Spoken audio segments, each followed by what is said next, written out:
Hello दोस्तों। Good morning, नमस्कार। आप सभी का स्वागत है आप सभी के अपने यूट्यूब चैनल परीक्षा की शिक्षा में। आशा करता हूँ आप सभी अच्छे होंगे, आपकी जो तैयारी है वो भी जो है बढ़िया तरीके से चल रही। तो जो बच्चे क्लास में फर्स्ट टाइम है, पहली बार रहने हैं, उन सभी को बता दीजिए कि हमारे चैनल पर जो आपकी यूपी टी पीटी एग्जाम 2023 की जो आपकी तैयारी है साथ ही रेगुलर बेसिस पे करवाई जाए। तो जिसे भी तैयारी जो है पूरी करनी है वो जो है चैनल को सब्सक्राइब करके हमारे साथ जुड़ जाइए, ठीक है। उसके बाद जो आपका बेल आइकन देगा उसको ऑन कर लीजिए। क्लास का जो समय है देख लीजिए, सुबह जो है जीके जीएस की क्लास 10 बजे आपको डेली हमारे यहाँ पे देखने को मिलती है। उसका रीजनिंग और जो मैथ्स की क्लास है दोपहर को 3 बजे हमारे यहाँ पे देखने को मिलती है। और हिंदी और जनरल अवेयर्स की जो क्लास है शाम को 7 बजे हमारे यहाँ पे देखने को मिलती है, ठीक है। तो इसी टाइम पे आपको देखिए डेली हमारे चैनल पर जुड़ना है और अपनी तैयारी को जो है कंप्लीट करना है, ठीक है। बाकी अगर एग्जाम की बात करें तो देखिए एग्जाम जो है आपका 28 और 29 ऑफ अक्टूबर आता है, इसी महीने की 28 और 29 अक्टूबर को, ठीक है। और आज जो है आपका 18 अक्टूबर, तो मिला जुला के जो आपका है सिर्फ 10 दिन का टाइम बचा है। तो 10 दिन में जितना हो सके उतना अच्छे से तैयारी कीजिए, अच्छे से वीडियोस को देखिए, क्लास को अटेंड कीजिए और जो है प्रैक्टिस कीजिए, जिससे आपकी तैयारी जो है अच्छी हो जाएगी, ठीक है। प्रैक्टिस करने से आपकी तैयारी अच्छी होगी, ठीक। तो जितना हो सके उतना प्रैक्टिस कीजिए और उतना ज़्यादा क्लास को अटेंड कीजिए और अच्छे से पढ़िए, ठीक। तब जाके आपकी तैयारी अच्छी होगी। बाकी आपसे को पीडीएफ चाहिए तो पीडीएफ के लिए हमारे टेलीग्राम का चैनल है परीक्षा की शिक्षा नाम का, डिस्क्रिप्शन में जो है आपका इसका लिंक मिल जाएगा, तो फटाफट जाएगा तो आपको जो पीडीएफ है साथ ही मिल जाएगा।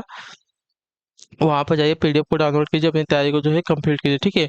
उसी के नीचे देखिए हमारे इंस्टाग्राम का पेज का लिंक दिया, परीक्षा के शिक्षा का इंस्टाग्राम का पेज है। तो आपका कोई भी डाउट हो, कोई भी क्वेश्चन हो तो आप हमें वहाँ पे आके मैसेज करके पूछ सकते हैं, ठीक है। तो चलिए क्लास स्टार्ट करेंगे। स्टार्ट करने से पहले जिसने क्लास को लाइक नहीं किया, क्लास को एक लाइक कर दीजिए, क्लास को अपने दोस्तों के साथ जो है शेयर कर दीजिए, ठीक है। चलिए क्लास स्टार्ट करें। पहला क्वेश्चन देखें क्या पूछा गया, एक एक क्वेश्चन को ध्यान से देख के उत्तर देते हुए चलेंगे, ठीक है। क्वेश्चन नंबर 1 जो आपको पूछा गया है, रिक्त स्थान में ब्रिटिश सरकार ने भारत में सरकार की संरचना में कुछ सुधारों की घोषणा की, जिन्हें मार्ले मिंटो सुधार के रूप में जाना जाता था। बताइए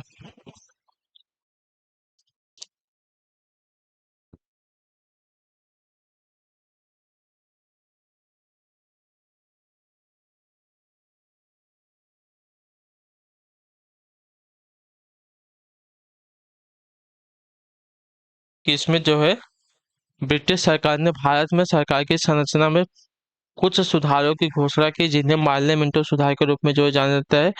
तो आपका सही उत्तर क्या हो जाता है? तो देखिए भारत परिषद अधिनियम 1919 सॉरी 1909 यूके की संसद द्वारा जो है पारित एक अधिनियम था। इस अधिनियम के द्वारा जो है ब्रिटिश भारत के शासन में भारतीयों की हिस्सेदारी अल्प मात्रा में जो है बढ़ा दी गई थी। इसे जो है मार्ले मिंटो सुधार के नाम से भी जाना जाता था, ठीक है। तो जो आपका यहाँ पे 1900 देखिए 9 वाला दिया गया, 1909 वाला जो दिया गया बी वाला विकल्प आपका यहाँ पे सही उत्तर है, ठीक है। क्लियर सभी को? अगले क्वेश्चन बढ़ेंगे। दूसरे पे ध्यान से देख के उत्तर देने की कोशिश करेंगे। संयुक्त निम्नलिखित में से कौन सा एक गैर भारतीय धर्म है? बताइए। बौद्ध धर्म, जैन धर्म, यहूदी धर्म, हिंदू धर्म। तो देखिए आपका जो देखने से पता चल जाएगा यहूदी धर्म जो आपका है गैर भारतीय धर्म हो जाएगा। तो जो आपका सी वाला विकल्प देगा आपके यहाँ पे सही उत्तर हो जाएगा, ठीक। क्लियर सभी को? अगले क्वेश्चन बढ़ेंगे। ध्यान से देखेंगे क्या पूछा गया, उत्तर देने की कोशिश करेंगे। तीसरा नंबर है, ठीक है। ध्यान से देखिएगा, बताइएगा। चंद्रगुप्त के मंत्री कौटिल्य उनके महान ग्रंथ रिक्त स्थान के कारण बहुत प्रसिद्ध है। बताइए किसके कारण? कामसूत्र, अभिज्ञान शाकुंतलम, अर्थशास्त्र या मनुस्मृति। चंद्रगुप्त के जो मंत्री है कौटिल्य, यानी कि जो आपके चाणक्य है, कौटिल्य का नाम है आपका चाणक्य, उनके महान ग्रंथ किसके लिए? तो आपका सभी को पता होगा कौटिल्य यानी कि चाणक्य ने किसकी रचना की थी? अर्थशास्त्र की। जो आपका सी विकल्प देगा आपका यहाँ पे सही उत्तर, ठीक है। क्लियर सभी को इसके बारे में? अगले क्वेश्चन बढ़ेंगे, ध्यान से देंगे। चौथे पे उत्तर देंगे राइट आंसर का। मोहनजोदड़ो शब्द का अर्थ क्या है? बताइए। मोहनजोदड़ो जो शब्द है इसका शाब्दिक अर्थ क्या होता है साथियों? इसका सही उत्तर क्या हो जाएगा? पसंदीदा शहर, माउंट ऑफ द डेड, रहने की जगह या एक बाजार क्षेत्र। तो आपका राइट आंसर होगा माउंट ऑफ द डेड, जो आपका दिया गया यहाँ पे बी वाला विकल्प आपका यहाँ पे सही उत्तर, ठीक है। मृतकों का टीला, मोहनजोदड़ो को देखिए मृतकों का टीला यानी कि माउंट ऑफ द डेड भी कहा जाता है। ज्ञात हो कि मोहनजोदड़ो तथा हड़प्पा को जो है जुड़वा राजधानी कहा जाता है, ठीक है। क्लियर सभी को? अगले क्वेश्चन बढ़ेंगे आपका 5वां नंबर। ध्यान से देखिएगा, उत्तर देने की कोशिश कीजिएगा। सही उत्तर क्या हो सकते हो? पॉलीसवार पाषाण उपकरण किस युग की विशेषता? बताइए। पॉलीसवार पाषाण उपकरण जो है किस युग की विशेषता है? इसका सही उत्तर क्या हो साथियों? राइट आंसर हो जाएगा मध्य पाषाण की, जो आपका सीएल अभी कब देगा है 5वें पे आपका सही तरीके पॉलिश सवार पाषाण उपकरण जो है मध्य पाषाण काल की प्रमुख विशेषताओं में से एक है। क्लियर है। इस काल में जो है पत्थर के बहुत छोटे औजार होते थे। इतिहासकार इस काल को जो है 1200 साल पूर्व से लेकर ये 10,000 साल पूर्व तक मानते हैं। क्लियर सभी को। अगले क्वेश्चन बढ़ेंगे आपका देखेंगे, छठे पे उत्तर देंगे राइट आंसर का औजार निम्नलिखित में से कौन सा एक भारत में ब्रिटिश उपनिवेशी शासन का परिणाम नहीं था, बताइए।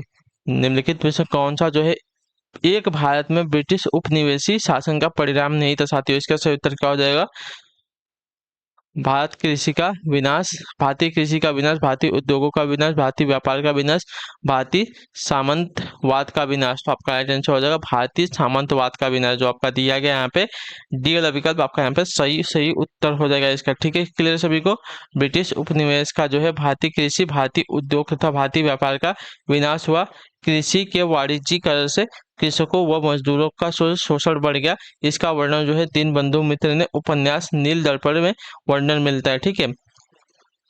ब्रिटिश जो है आर्थिक शोषण, देशी उद्योगों का ह्रास और उसकी जगह लेने में आधुनिक उद्योगों की जो है विफलता करो कि ऊंची दरें, धन का विकास और कृषि का एक पिछड़ा हुआ ढांचा तथा गरीब किसानों का जमींदारों, महाजनों, व्यापारियों और राज्यों का शोषण, इन सब ने जो है भारतीय जनता को अत्यंत दरिद्र बना दिया था। ठीक है, क्लियर है। तो जो आपका दिया गया है इसमें भारत में ब्रिटिश उपनिवेशों शासन का परिणाम क्या नहीं था, तो भारतीय सामंतवाद का विनाश। बाकी जो है भारतीय कृषि का विनाश था, भारतीय उद्योगों का विनाश था और भारतीय व्यापार का विनाश था। क्लियर सभी को। अगले क्वेश्चन बढ़ेंगे 7वें पे, ध्यान से देख के उत्तर देंगे। राइट आंसर क्या हो जाएगा, 1813 में जो है 1813 से पहले जो है ब्रिटिश द्वारा निम्नलिखित में से कौन सा उपाय जो है भारतीयों का आर्थिक रूप से शोषण करने के लिए नहीं अपनाया गया था, बताइए। 1813 से पहले ब्रिटिश द्वारा निम्नलिखित में से कौन सा उपाय जो है भारतीयों का आर्थिक रूप से शोषण करने के लिए नहीं अपनाया गया था साथियों। तो आपका राइट आंसर हो जाएगा मुक्त व्यापार नीति, जो आपका दिया गया यहाँ पे डी वाला ऑप्शन आपका यहाँ पे सही उत्तर। ठीक है, क्लियर सभी को। बाकी जो शब्द है ये अपनाया गया था। ठीक है, जहां भी संभव हो कच्चे माल के व्यापार पर एकाधिकार करना और उन्हें उचित दरों पर बेचना। ठीक है, ये अपनाया गया था। भारतीय कारीगरों को नियत मात्रा में और नियत कीमत पर गुणवत्ता के उत्पादित करने के लिए बाध्य करना, ये भी अपनाया गया था उनके द्वारा। और भारतीय व्यापारी को किसी भी तरीके से प्रतियोगिता से निष्कासित करना, ये भी अपनाया गया था। ठीक है, आर्थिक रूप से भारतीयों का शोषण करने के लिए, लेकिन मुक्त व्यापार नीति नहीं अपनाया था उन्होंने। क्लियर सभी को। अगले क्वेश्चन बनेगा आपका 8वां नंबर है, ध्यान से देखिए बताने की कोशिश कीजिएगा। सही उत्तर क्या हो जाएगा 8वें पे, दादा भाई नौरोजी द्वारा उनकी कृति poverty and un British rule in India में प्रस्तुत किए गए अपवहन सिद्धांत यानी ड्रेन थियरी शब्द को निम्नलिखित कथनों में से कौन सा एक समुचित रूप में परिभाषित करता है, बताइए।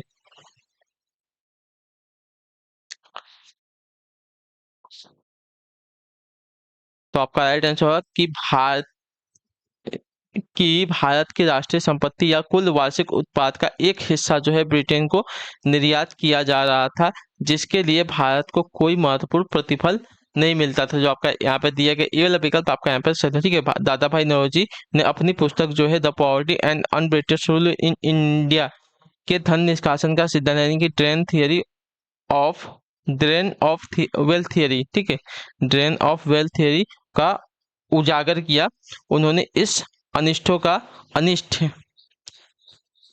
की संज्ञा दी है। ठीक है, उन्होंने इसे जो है अनिष्टों की अनिष्ट संज्ञा दी है। नौरोजी ने इसे निरूपित करते हुए कहा, भारत का धन बाहर जाता है और फिर वही धन भारत में ऋण के रूप में आ जाता है और इस ऋण के लिए और अधिक ब्याज, एक प्रकार का यह ऋण कुछ चक्र सा बन जाता है। ठीक है, क्लियर सभी को। तो जो आपका दिया गया ये वाला विकल्प आपका यहाँ पे सही उत्तर हो जाएगा। ठीक है, अगले क्वेश्चन बढ़ेंगे आपका देखेंगे 9वां नंबर, ध्यान से देखकर उत्तर देंगे कोशिश करेंगे। सही उत्तर का, भारत में उपनिवेशी शासनकाल में होम चार्जेज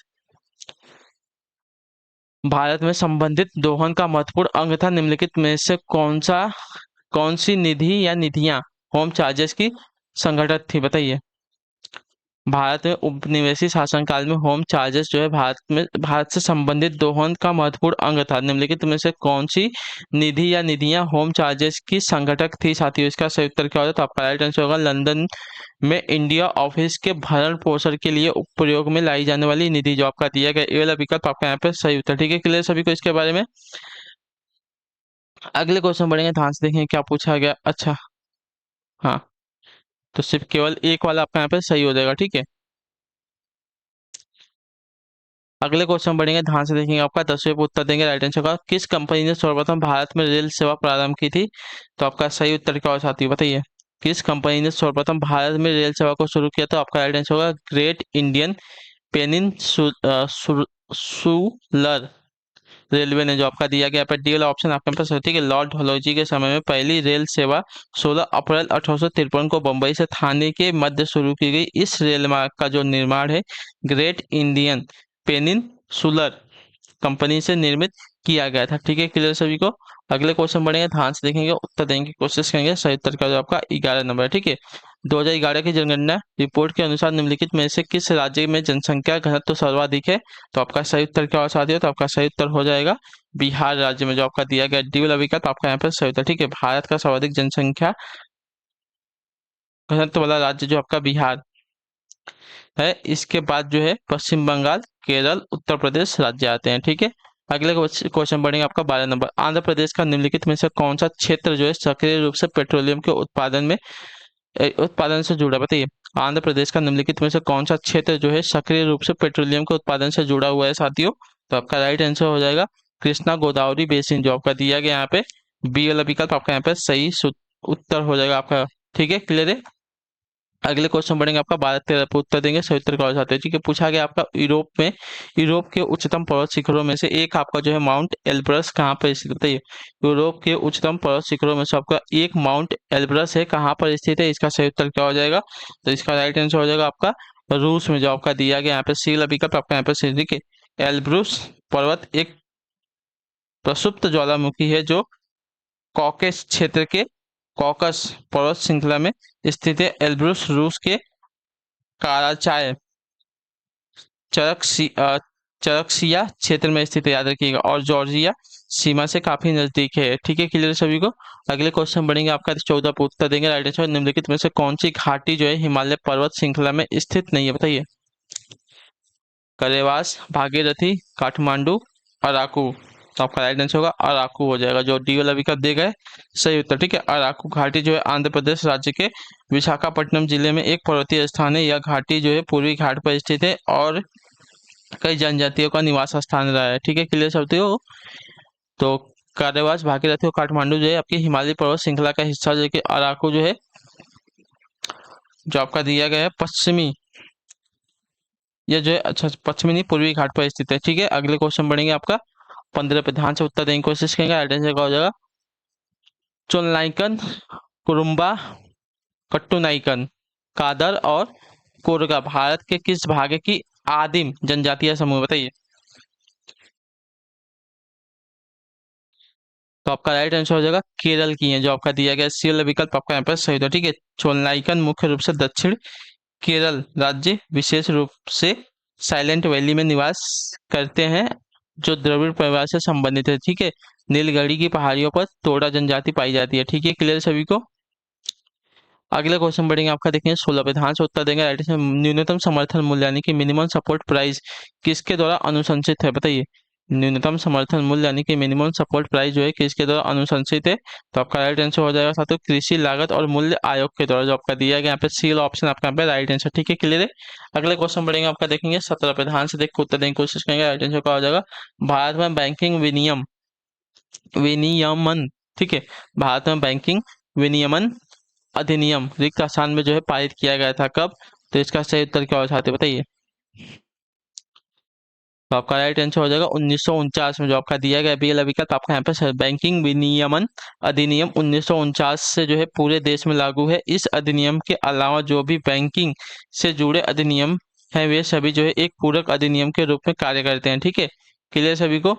अगले क्वेश्चन बढ़ेंगे आपका, देखेंगे 18 नंबर उत्तर देने की कोशिश करेंगे। सही उत्तर का राष्ट्रीय सूक्ष्म लघु और मध्यम उद्यम बोर्ड एक वर्ष में प्रत्येक कितने महीने में एक बार बैठक करता है बताइए। राष्ट्रीय सूक्ष्म लघु और मध्यम उद्यम बोर्ड जो है एक वर्ष में प्रत्येक कितने महीने में एक बार बैठक करता है? तो आपका राइट आंसर हो जाएगा प्रत्येक 3 महीने में एक बार बैठक करता है। तो जो आपका बी वाला विकल्प देगा आपका पास सही उत्तर। ठीक है, राष्ट्रीय सूक्ष्म लघु और मध्यम उद्यम बोर्ड एक वर्ष में प्रत्येक 3 महीने में एक बार जो है बैठक करता है। ठीक है, इस बोर्ड का जो मुख्यालय है दिल्ली में स्थित है। इस बोर्ड का जो कार्य है सूक्ष्म लघु तथा मध्यम उद्योगों को जो है बढ़ावा देना तथा उनके विकास में बाधक कारकों की पहचान करना। यह बोर्ड जो है सूक्ष्म लघु तथा उद्यम मध्य उद्योगों के लिए बनी केंद्र सरकार की नीतियों की भी समीक्षा करता है। ठीक है, अगले क्वेश्चन बढ़ेगा आपका 19 नंबर। ध्यान से उत्तर दीजिएगा, राइट आंसर क्या हो जाएगा आपका। पूछा गया आपका जनगणना 2011 के अनुसार भारत का कौन सा शहर सबसे कम आबादी वाला है बताइए। 2011 की जनगणना के अनुसार भारत का कौन सा शहर जो है सबसे कम आबादी वाला है? तो आपका राइट आंसर हो जाएगा साथियों कपूरथला, जो आपका दिया गया यहाँ पे डी वाला विकल्प आपका यहाँ पे सही। ठीक है, 2011 की जनगणना के अनुसार कपूरथला की आबादी जो है आपकी 1,01,854 है। ठीक है, जिसमें पुरुषों की जो संख्या है 55,448 और महिलाओं की जो संख्या है 46,169 थी। क्लियर है सभी को? और साक्षरता जो है आपकी 85.82% थी। ठीक है, कपूरथला की।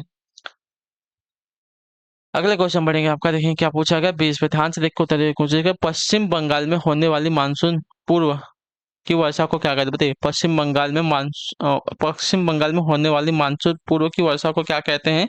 तो आपका राइट आंसर हो जाएगा उसको काल वैशाखी कहते हैं, जो आपका दिया गया यहाँ पे नॉर्वेस्टर्स आपका यहाँ पे सही होता है। ठीक है, पश्चिम बंगाल में होने वाली मानसून पूर्व वर्षा को क्या कहते हैं? तो काल वैशाखी। ठीक है, तो जो आपका दिया गया डी वाला विकल्प आपका यहाँ पे राइट आंसर। अगले क्वेश्चन बढ़ेंगे 21 नंबर। ध्यान से देखिएगा, बताइएगा सही उत्तर क्या हो जाएगा। भारतीय संविधान का निम्नलिखित में से कौन सा अनुच्छेद जो है विधिक समता यानी कानून के सामने समानता से संबंधित है बताइए।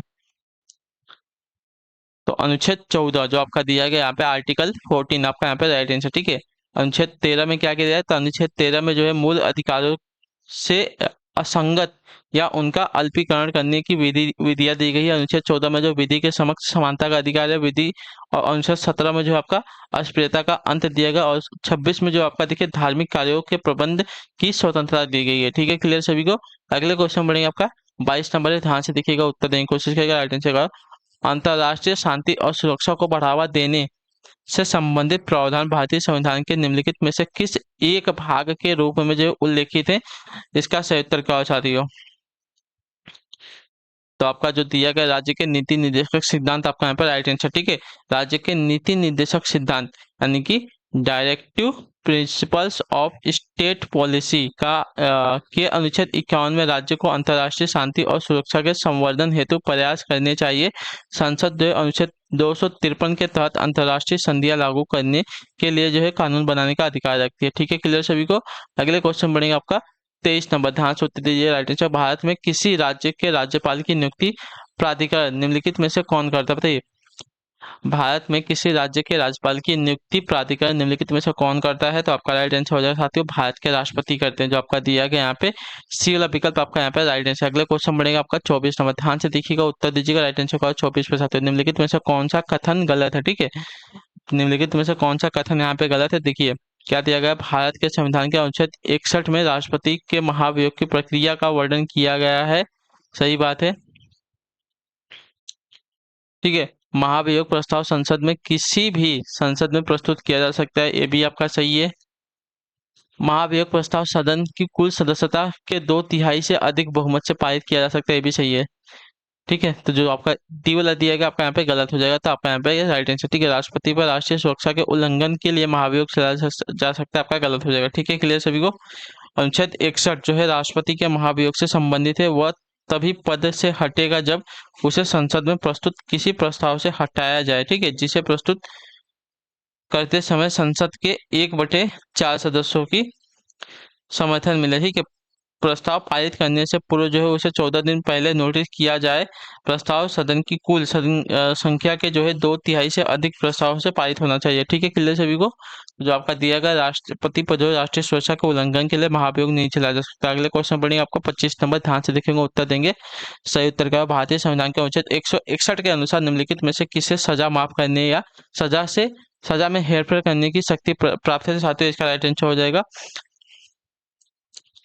विभिन्न राज्यों के राज्यपाल को। जो आपका दिया गया यहाँ पे सी वाला विकल्प आपका यहाँ पर अनुच्छेद 161 जो है, इस अनुच्छेद के तहत राज्यपाल को किसी अपराधी को जो है क्षमा करने की अच्छा, इस अनुच्छेद के मतलब अनुच्छेद 161 के तहत जो है राज्यपाल को किसी अपराधी की क्षमा को कम करने, टालने या निलंबन करने की जो है शक्ति प्रदान है। ठीक है, क्लियर सभी को। अगले क्वेश्चन बढ़ेंगे आपका 26 नंबर, उत्तर देंगे राइट आंसर का। वह गैस जो चूने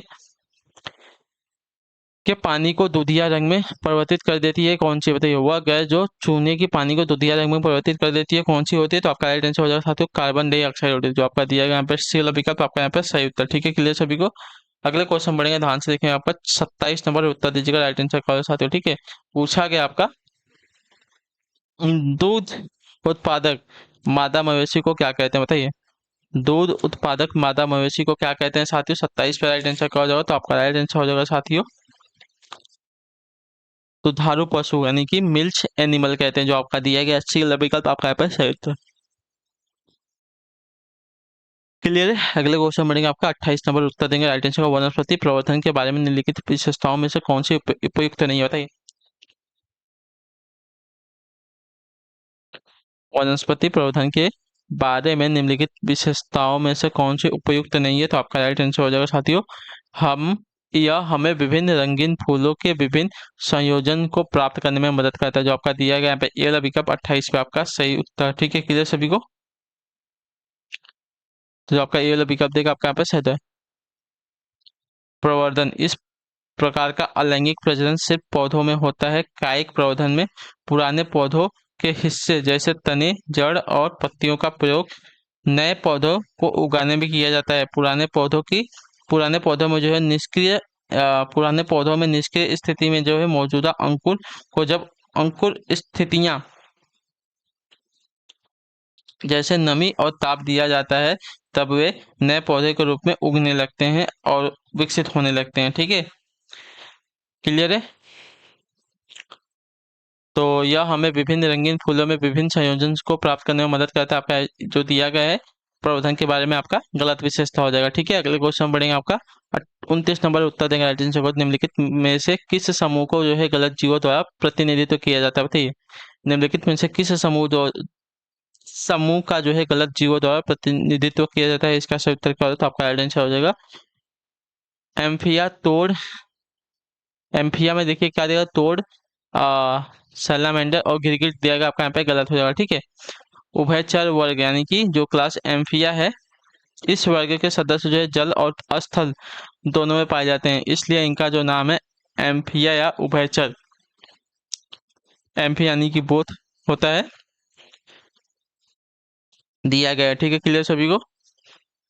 तो जो आपका दिया गया तोड़, सैलामेंडर और गिरगिट आपका यहाँ पे गलत हो जाएगा, ये आपके उभयचर प्राणी नहीं होते। ठीक है, क्लियर सभी को।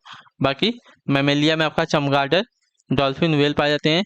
इकाई, नोड नोड मेटा में स्टारफिश, समुद्री ककड़ी और समुद्री आलसिन पाए जाते हैं। ठीक है, और मोलस्का में यूनियो, पाइलो और ऑक्टोपस पाए जाते हैं। ठीक है, क्लियर सभी को। तो जो आपका दिया गया यहाँ पे सी विकल्प आपका सही। अगला 30 नंबर है, उत्तर देंगे अनुवंशिकता की मूलभूत संरचनात्मक और प्रक्रियात्मक इकाई क्या है, बताइए?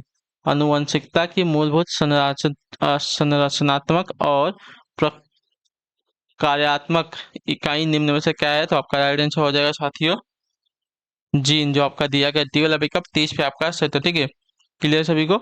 तो इसी के साथ आपकी जो क्लास है आज की यहीं पे कंप्लीट होती है। आई होप कि जो क्लास है अच्छी लगी क्लास को लाइक करें, चैनल पहली बार चैनल को सब्सक्राइब करो, हमें कमेंट करके बताएगा आपको जो क्लास है कैसी लगी। तो हम आपसे मिलते हैं आपकी अगली क्लास में, तब तक के लिए टाटा बाय बाय, जय हिंद जय भारत। आपसे क्लास से जुड़ने के लिए बहुत बहुत ही धन्यवाद साथियों।